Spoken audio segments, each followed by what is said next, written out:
Bismillahirrahmanirrahim. Assalamualaikum warahmatullahi wabarakatuh. Allahu Akbar, Allahu Akbar, Allahu Akbar, Allahu Akbar, Allahu Akbar, Allahu Akbar, Allahu Akbar, Allahu Akbar, Allahu Akbar, Allahu Akbar kabira, walhamdulillahi katsira, wa subhanallahi bukratan wa asila. Alhamdulillahilladzi lahu ma fis samawati wa ma fil ard, wa lahul hamdu fil akhirati wa huwal hakimul habir. Allahu Akbar ما تجلت عليهم أنوار الهداية لإقامة شعائر الإسلام. الله أكبر ما ساروا في البر والبحر تحرسهم عناية الملك العلام. الله أكبر كبيرا والحمد لله كثيرا وسبحان الله بكرة وأصيلا. لا إله إلا الله لا رب غيره ولا معبود سواه. أشهد أن لا إله إلا الله وحده لا شريك له وأشهد أن محمدا عبده ورسوله. Amma ba'd. Ittaqullaha haqqa tuqatih wa la tamutunna illa wa antum muslimun. Shadaqallahul azim. Ma'asyiral muslimin wal muslimat rahimakumullah. Hadirin dan hadirat yang dirahmati Allah Subhanahu wa taala. Allahu akbar, Allahu akbar, Allahu akbar, walillahil hamd. Pada pagi hari yang mulia ini, gema takbir memecah keinginan 1 Syawal 1441 Hijriah. Hari ini kita menyambut Idul Fitri dengan mengumandangkan takbir, membesarkan dan mengagungkan Allah serta memujinya. Semua itu kita ucapkan sebagai tanda kelemahan kita dalam berhadapan dengan kebesaran dan keagungan Allah Subhanahu wa taala. La haula wala quwwata illa billah. Juga sebagai pernyataan kesyukuran kita atas segala nikmat dan karunia Allah. Kesadaran ini merupakan hikmah yang diperoleh dalam melaksanakan ibadah kepada Allah Subhanahu wa taala. Pada hari ini kita diliputi rasa bahagia dan gembira, dan pada wajah kita telah memancarkan sinar kebahagiaan karena dapat berkumpul dengan sanak keluarga dan handai taulan. Hari ini hati kita dipenuhi rasa kasih sayang, jauh dari kebencian, dendam kesumat dan pikiran kotor. Sungguh sejuk dan sangat nyaman perasaan kita semua dalam suasana Idul Fitri hari ini. Hari ini kita menyambut hari raya Idul Fitri, hari terbesar dalam Islam. Hari ini kita meraih kemenangan, yaitu menangnya iman dari kekafiran, menangnya akal atas nafsu, menangnya kebenaran terhadap kebatilan. Di samping itu, kita masih akan menyambut hari kemenangan yang kedua pada waktu kita bertemu dengan Allah Subhanahu wa taala di dalam surga yang merupakan balasan dari berbagai amal yang kita laksanakan pada saat kita berada di dunia ini. Allahu akbar, Allahu akbar, Allahu akbar, walillahil hamd. Hadirin dan hadirat yang dirahmati Allah Subhanahu wa taala, pada kesempatan yang mubarakah ini, perkenankanlah saya menyampaikan khutbah yang berjudul Dua golongan yang selamat, atau sekali lagi, dua golongan yang selamat. Di dalam Al-Quran pada surah Ali Imran ayat 112 Allah Subhanahu wa taala berfirman, A'udzu billahi minasy syaithanir rajim. Bismillahirrahmanirrahim. Duribat 'alaihimuz zillah أينما ثقفوا إلا بحبل من الله وحبل من الناس وباءوا بغضب من الله. Yang artinya, mereka semua telah ditimpa kehinaan di mana saja mereka berada, kecuali orang-orang yang memperbaiki hubungannya kepada Allah dan kepada sesama manusia. Dalam ayat tersebut tadi telah memberikan pengertian kepada kita semua bahwa kita sebagai umat yang beriman wajib memperbaiki hubungan kepada Allah dan hubungan kepada manusia. Adapun hubungan kita kepada Allah dengan cara melaksanakan salat 5 waktu, berpuasa di bulan suci Ramadan, berzakat, naik haji bagi yang mampu, mendirikan salat dan lain sebagainya. Larangannya seperti jangan mencuri, jangan meminum khamar, jangan menipu, dan jangan berzina, hingga jangan makan makanan haram dan sebagainya. Itulah contoh ketaatan yang dapat menghubungkan kita kepada Allah. Adapun hubungan sesama manusia yang diajarkan Allah dalam ayat tadi, yaitu anjuran bermuamalah, yaitu memperbaiki hubungan kita dengan ulama, yaitu dengan cara mempelajari ilmu-ilmu agama. Karena ulama itu guru kita di dunia dan di akhirat. Ulama adalah pengganti dari Nabi. Rasulullah SAW bersabda, al-ulama warasatul anbiya. Ulama adalah pewaris daripada Nabi. Ulama itu pewaris para Nabi, dan barang siapa yang tidak hormat kepada ulama, maka rugilah agamanya. Juga kita dituntut oleh Allah Subhanahu wa taala untuk memperbaiki hubungan dengan pemerintah. Allah Subhanahu wa taala berfirman, يا أيها الذين آمنوا أطيعوا الله وأطيعوا الرسول وأولي الأمر منكم يا أيها الذين آمنوا أطيعوا الله وأطيعوا الرسول وأولي الأمر منكم. Wahai orang-orang beriman, taatlah kepada Allah dan taatlah kepada Rasulnya dan orang-orang yang memegang pemerintahan daripadamu. Quran Surah An-Nisa ayat 59. Ulama tafsir mengatakan bahwa pemerintah yang dimaksud adalah pemerintah yang adil, dan umat Islam yang diwajibkan menghormati pemerintahnya dengan cara mentaati aturan-aturan dan undang-undang negara. Rasulullah SAW bersabda, man ata'a amirahu faqad ata'ni wa man asa'a amirahu faqad asa'ni. Artinya, barang siapa yang mentaati pemerintahnya, maka dia taat kepadaku, dan barang siapa yang tidak mentaati pemerintahnya, maka dia tidak taat kepadaku. Adalah falsafah mengatakan siapa yang tidak taat kepada pemerintahnya, maka rugilah dunianya. Salah satu contoh mentaati pemerintah dengan cara membayar pajak. Karena dengan pajak yang dibayarkan itu, maka pemerintah dapat membangun daerah kita dan untuk mencapai kemuliaan di dunia dan kebahagiaan di akhirat. Maka kita semua telah diwajibkan oleh Allah untuk menghormati pemerintah kita. Selanjutnya, taat kepada kedua orang tua. Orang tua adalah hal yang terbaik dalam kehidupan kita. Tak ada satupun manusia yang tidak merindukan kedua orang tuanya.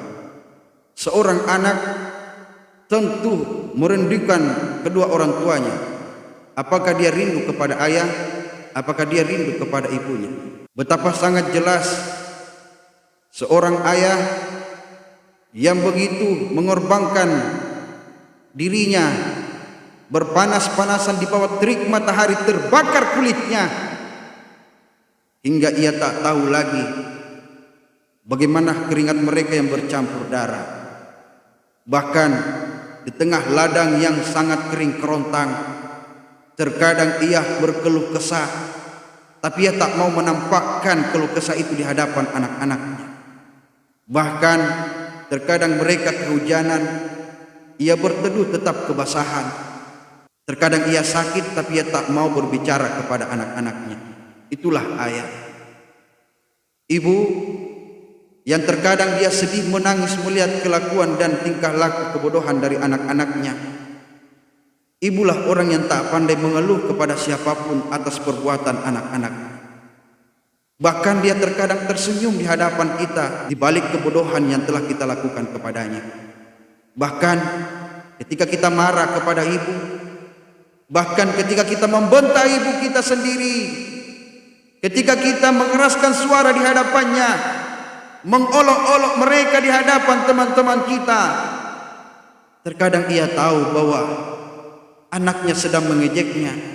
Terkadang ia tahu bahwa anaknya sedang mempermainkan dirinya. Terkadang ia ingin menangis, air matanya ia ingin jatuhkan. Tapi begitu kuat ibu, begitu kuat ayah, dia menahan air mata di matanya, hingga kita melihat matanya terkadang berkaca-kaca. Mereka takut menjatuhkan air mata, bukan karena takut terlihat cengeng di hadapan anak-anaknya, tapi ia tidak mau menjadikan anak-anaknya durhaka diakibatkan air mata kedua orang tua kita. Apa salah mereka sehingga terkadang kita menghukum mereka dengan kerinduan? Sehingga terkadang kita menghukum mereka dengan jarak yang begitu jauh. Sehingga terkadang kita menghukum mereka dengan perbuatan-perbuatan bodoh anaknya. Andaikan kita faham dan kita sadari begitu rindunya orang tua terhadap kita. Andaikan kita senantiasa melihatnya di dalam rumah, yang setiap hari mereka menangis kecil dalam kesendiriannya, yang setiap hari mereka menanti anak-anaknya pulang balik ke rumahnya. Apalah daya, hari ini, tahun ini Ramadan sangatlah berbeda. Kita telah ditimpa yang namanya wabah, maka tak ada yang bisa kita lakukan kecuali bersabar dan bersabar hingga masa pandemi ini telah berakhir. Andaikan kita tahu begitu rindu sang ayah dan sang ibu terhadap anak-anaknya, ketika mereka mendengarkan gema takbir yang berkumandang, gema takbir yang dia dengarkan di dendam telinganya, Allahu Akbar, Allahu Akbar, Allahu Akbar, la ilaha illallah, wallahu akbar, Allahu akbar walillahil hamd. Begitu rindu mereka menanti kita di depan pintu rumah, yang setiap detik, setiap saat, setiap jam, setiap hari mereka menanti kita pulang. Mereka merindukan saat-saat kita mencium kedua tangannya. Mereka merindukan saat-saat kita mencuci kedua kakinya. Itulah ayah dan ibu kita yang senantiasa meneteskan air mata dalam kesunyiannya. Apakah kita tahu begitu rindunya mereka? Mungkin mereka tak pernah menelpon anak-anak. Mungkin mereka tak pernah menghubungi kita. Mungkin mereka tak mau mengganggu kita yang sedang aktif bekerja. Mungkin mereka tak mau mengganggu anak-anaknya yang sedang melaksanakan tugas di luar sana. Atau mungkin mereka, orang tua kita, tak mau membebani kita dengan telepon-teleponnya, dengan kabar-kabarnya. Itulah mereka. Ya, mereka siap melihat kebahagiaanmu meskipun mereka menderita. Itulah ayah dan ibu kita. Maka selagi mereka ada dalam kehidupan kalian, dekatilah mereka. Jangan jauhkan dirimu kepadanya. Karena andaikan kita paham begitu rindunya mereka dengan anak-anaknya. Dan jangan pernah berhitung kepada kedua orang tuamu tentang harta. Siapa yang menjadikan kedua orang tuanya seperti raja, maka Allah akan menjadikan rezekinya seperti rezeki raja. Ingat, ridha Allah fi ridal walidain, wa suhtullahi fi suhtul walidain. Karena ridha Allah tergantung kepada ridha kedua orang tuamu, dan murka Allah tergantung kepada murka kedua orang tuamu. Masih banyak di antara kita anak yang senantiasa melawan ayah ibunya, yang senantiasa membentak mereka berdua, menghardik mereka berdua, membentak-bentak hingga mengeraskan suara di hadapannya, bahkan berhitung harta dengan mereka berdua. Andaikan kita paham dulu sejak kita kecil, di saat kita sakit, di saat kita dirawat, dibawa ke rumah sakit, mereka tak pernah berhitung tentang biaya-biaya ongkos rumah sakit anaknya. Meskipun ia tak punya apa-apa, tengah malam ia akan beranikan diri untuk mengetuk-ngetuk pintu rumah tetangganya, pintu rumah sahabatnya. Hanya untuk apa? Bukan untuk mengganggu tidur yang lelap sahabatnya, akan tetapi hanya untuk meminjam duit, untuk meminjam biaya pengobatan anak-anak. Pahamkah kalian? Begitu engkau meminta biaya untuk ongkos pekerjaan dan ongkos sekolahmu, terkadang mereka senantiasa berpikir dari mana mereka akan mendapatkan biaya-biaya tersebut. Pernahkah engkau melihat keringatnya yang bercampur darah terkadang? Bahkan ketika mereka mencarikan kalian nafkah, Terkadang mereka jatuh dari kendaraannya, pecah kepalanya, berdarah bibirnya, patah kakinya. Di saat dia pulang kembali kepada anaknya dengan membawa sedikit daripada pembiayaan untuk kalian, engkau melihat langkah kaki ayahmu yang mulai tidak baik lagi. Engkau berkata kepada ayahmu dan berkata, ayah, kenapa dengan keadaanmu? Kenapa dengan kakimu? Paling ia hanya mengatakan, tidak nak, ini hanya luka kecil, ini hanya keseleo. Andaikan kalian paham, kakinya patah hanya untuk berjuang demi kalian. Itulah mereka yang senantiasa menyembunyikan segala masalah dan risikonya hanya untuk demi kebahagiaan anak-anaknya. Ada sebuah kisah di zaman baginda Rasulullah yang mungkin kisah ini akan menjadi inspirasi bagi kita. Begitu penting kedua orang tua kita dalam kehidupan ini, dan jangan sekali kita berhitung kepada mereka berdua. Ada seorang anak pemuda yang mengadukan ayahnya, yang mengadukan ibunya. Ia berkata bahwa ayah ibunya senantiasa mengambil harta miliknya, ayah ibunya senantiasa mengambil apa yang ada di rumahnya, ayah ibunya senantiasa mengambil milik-miliknya tanpa seizin daripada anaknya. Dengan mendengarkan pengaduan tersebut, maka baginda Rasulullah memerintahkan para sahabat untuk menjemput sang ayah dan sang ibu. Maka datanglah perwakilan, yaitu sang ayah yang tua renta, hanya bisa berjalan dengan kekuatan tongkatnya. Begitu sedih keadaan orang tua tersebut. Bahkan baginda Rasulullah SAW yang terkenal nuraninya yang baik pun juga menangis melihat keadaan dan kondisi kedua orang tua tersebut. Melihat kondisi sang ayah tersebut yang hanya bisa mampu berjalan dengan kekuatan tongkatnya, baginda Rasulullah pun melanjutkan pertanyaan dan berkata, wahai sang ayah, apakah benar engkau mengambil harta milik anakmu tanpa seizin darinya? Sang orang tua tersebut hanya bisa menundukkan kepala dan berkata di hadapan Rasul, ya Rasul, aku ini tua, aku ini lemah, dan kini aku miskin. Dulu ya Rasul, di saat anakku yang masih lemah, akulah yang kuat. Di saat anakku tak punya apa-apa, akulah yang berada. Di saat anakku lah yang miskin, akulah yang kaya. Dulu mereka mengambil harta milikku tanpa seizinku, aku tak pernah marah. Dulu mereka mengambil apa yang ada dalam kehidupanku, aku begitu pasrah. Tapi saat ini kamilah yang lemah ya Rasul, dialah yang kuat. Kamilah yang miskin, dialah yang kaya. Di saat aku hanya ingin mengambil makanan di rumahnya untuk membawakan ibunya yang sedang sakit di rumah, dia malah marah, membentakku dan mengusirku keluar dari rumah. Rasulullah dengan mendengarkan jawaban sang ayah tersebut, tak sadar Rasulullah meneteskan air mata dan berkata di hadapan anak tersebut tadi, antum wa maluka li abika, kamu dan hartamu adalah milik ayahmu, kamu dan hartamu adalah milik orang tuamu.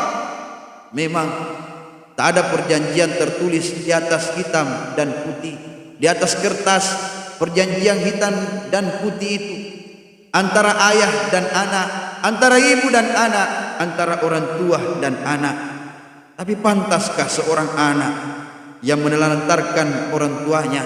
Pantaskah seorang anak yang mereka bahagia namun orang tuanya sementara senantiasa berada di bawah garis kemiskinan? Pantaskah seorang anak yang melihat penderitaan orang tuanya namun mereka tidak mampu apa-apa lagi, padahal mereka sudah dalam keadaan mampu?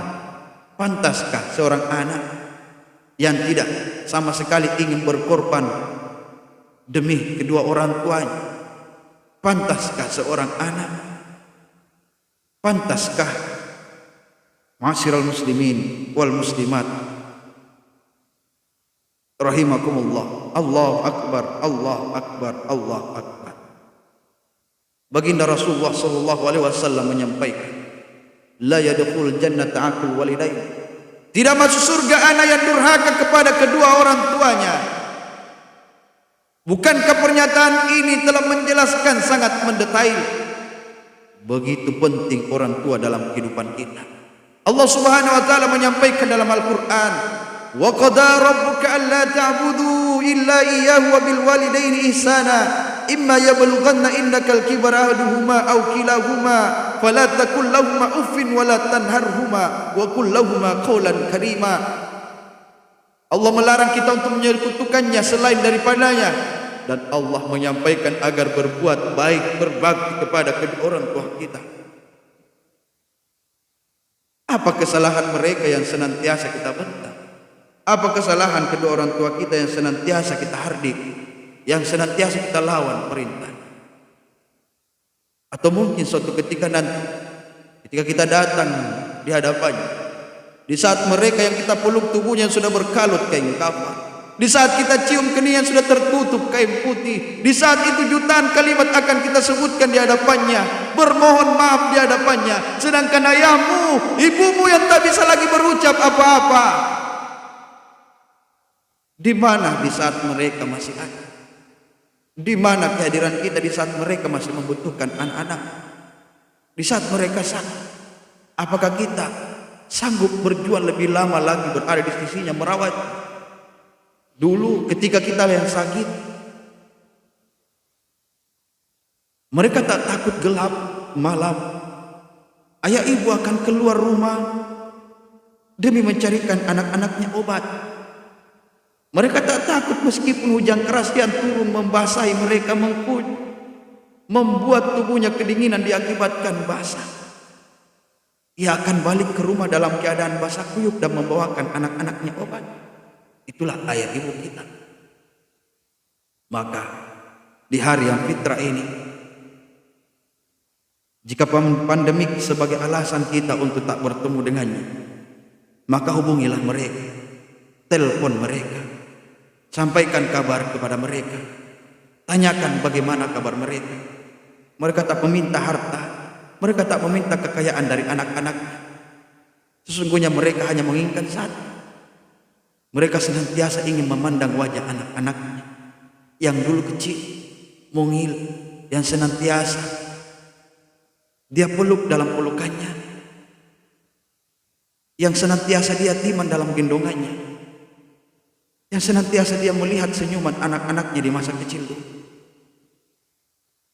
Jika hari ini, hari yang fitrah dalam kehidupan kita, maka sucikanlah diri, kembalilah kepadanya, bermohon maaflah selagi masih mereka ada di samping kita. Allahu Akbar, Allahu Akbar, Allahu Akbar, walillahil hamd. Jika ada kesempatan membahagiakannya, maka bahagiakanlah mereka. Sesungguhnya Allah akan membahagiakan anak yang telah membahagiakan kedua orang tuanya. Mungkin ini saja yang bisa saya sampaikan. Mudah-mudahan bisa menjadi renungan di dalam kehidupan, bahwa begitu banyak kesalahan yang kita perbuat di dalam kehidupan ini terhadap kedua orang tua kita. Barakallahu li wa lakum fil Qur'anil Karim wa nafa'na wa iyyakum bidzikril hakim wa taqabbala minna wa minkum tilawatahu innahu huwas samiul alim.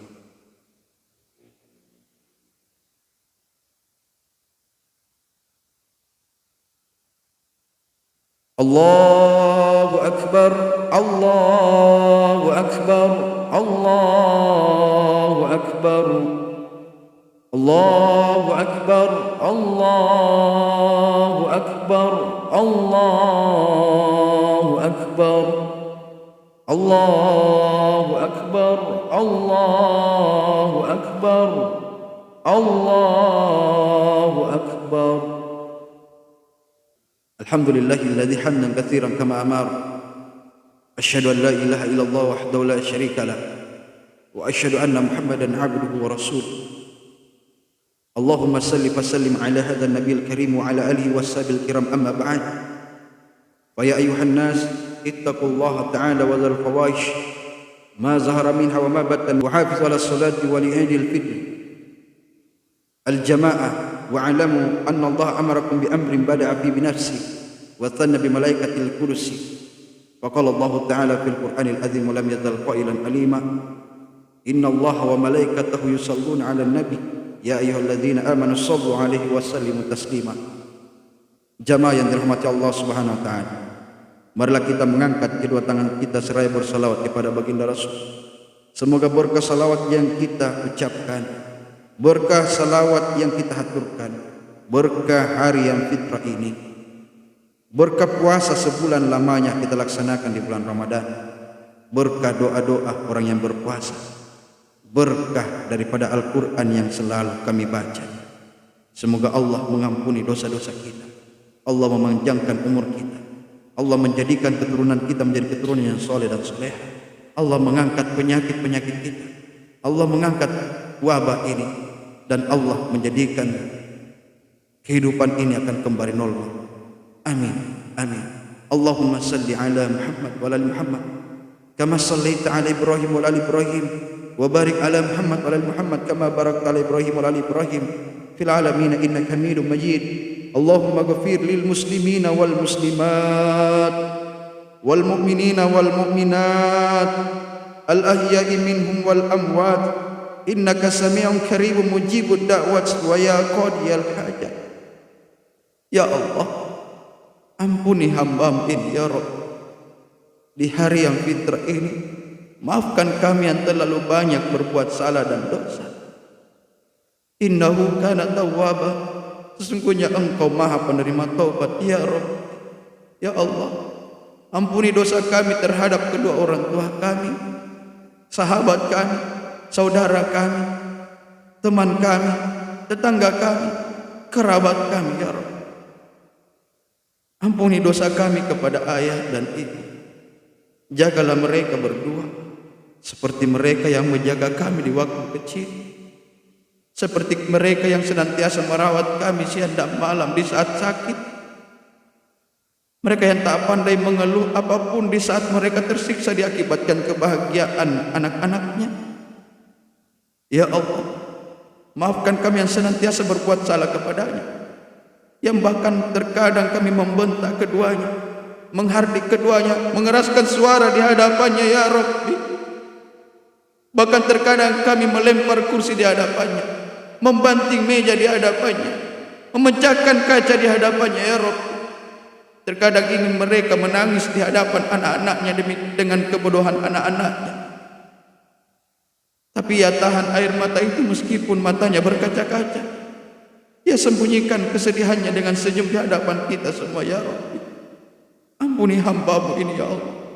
Jangan Kau buat kami menyesal datang di hadapannya dalam keadaan menangis karena memeluk tubuh ayah dan ibu kami yang sudah terbungkus kain putih.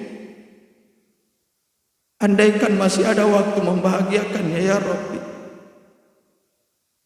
ingin sekali kami membawa kedua orang tua kami berkunjung ke rumah-Mu ya Allah. Meskipun mereka tak sanggup lagi berjalan, kami yang sanggup menggendong mereka ya Rabbi. Kami kuat menggendong ayah ibu berkeliling tawaf di rumah-Mu ya Allah. Kami kuat menggendong ayah ibu kami berlari kecil antara Safa dan Marwah. Kami kuat menggendong mereka berdua berantrian di depan Raudhah. Ingin kami cuci kedua kakinya dengan air Zam-Zam ya Allah. Allahumma ya Allah, dengan berkah hari yang fitrah ini, ampuni hamba, mudahkan segala urusan hamba, angkat wabah ini ya Rabbi. Tiada tempat kami bermohon kecuali hanya pada-Mu. Rabbana atina fid dunya hasanah wa fil akhirati hasanah wa qina adzabannar. Ibadallah, innallaha ya'murukum bil adli wal ihsani wa ita'i dzil qurba wa yanha 'anil fahsya'i wal munkari wal baghi ya'izukum la'allakum tadhakkarun. Wa la dzikrullahi akbar wallahu ya'lamu ma tasna'un. Assalamualaikum warahmatullahi wabarakatuh.